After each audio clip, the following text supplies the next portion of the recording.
عطا سلمی رحمۃ اللہ علیہ بہت بڑے تابعی ہے، بڑے محدثین میں سے، نماز پڑھ کر جاتے تھے، ایسے لگتا تھا چوری کر کے آ رہے ہیں، چہرے پر شرمندگی ہوتی اور آنکھ چھوڑوا ہوتے کہ حضرت کیا ہو گیا، نماز پڑھ کر آیا، آپ پر ایسی کیفیت کیوں ہے؟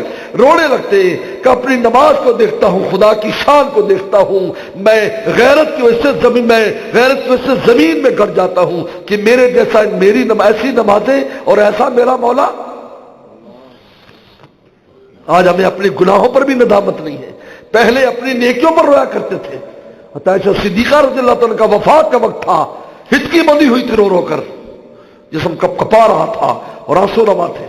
عبداللہ بن عباس رضی اللہ تعالیٰ عنہ تشریف لائے، کسی نے بتایا اماں کی حالت بہت خراب ہے۔ سلام کہ اماں کیا ہوا آپ کو؟ آپ تو رسول اللہ کی محبوب بیوی ہے، 18 آیات قرآن کی آپ کے بارے میں اتری ہیں،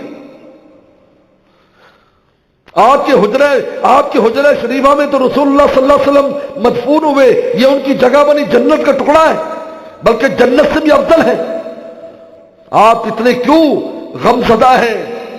تو کہنے لگا عبداللہ میں سوچتی ہوں موت کے بعد مجھے اللہ کے سامنے کھڑا کیا جائے گا، میں کس طرح اللہ کا سامنا کروں گی؟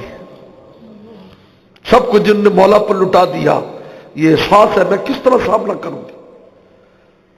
ایک لمحہ بھی جنہوں نے اپنے مولا کو ناراض نہیں کیا، اس لیے کہ آج ہم پر خدا کی عظمتیں نہیں کھلی، اس لیے آج ہم اپنے گناہوں پر بھی نادم نہیں ہیں تو نیکیوں پر نادم۔ پہلے لوگ نیکیوں پر روتے تھے۔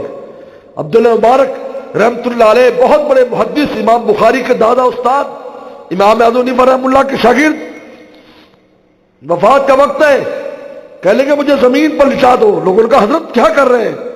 کہ مجھے زمین پر لٹاؤ، بس لٹا دیا تو مٹی میں اپنی داڑھی ملنے لگے، کہنے لگے اللہ اس نالائق بوڑھے پر کرم کرنا جس نے اپنا چہرہ بھی مٹی میں ملا دیا ہے، اس لیے کہ تو اسے معاف کر دے، اور کلمہ پڑھتے ہوئے جان دے دی۔ جبکہ حضرت کا اتنا اونچا نام، اتنا اونچا مقام ہے کہ شاید و باید ایسے محدثین کا ہو۔ ایک سال حج فرماتے تھے، ایک سال جو ہے وہ جہاد کیا کرتے تھے، اور پیغمبر صلی امام بخاری یعنی کتنا بڑا آدمی تھا عبداللہ مبارک کہ امام بخاری فرماتے سب سے پہلے میں نے جس محدث کی حدیثیں یاد کی وہ عبداللہ مبارک تھے، کیونکہ یہ بھی بخارا کے رہنے والے تھے، میں نے سب سے پہلے ان کی کتابیں یاد کی۔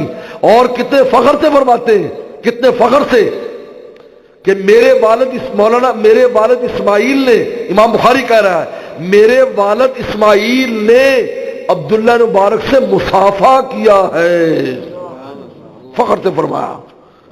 سوانے میں لکھا اپنے کہ میرے والد نے عبداللہ مبارک سے مصافحہ کیا تھا، یہ اعزاز میرے والد کو حاصل ہے۔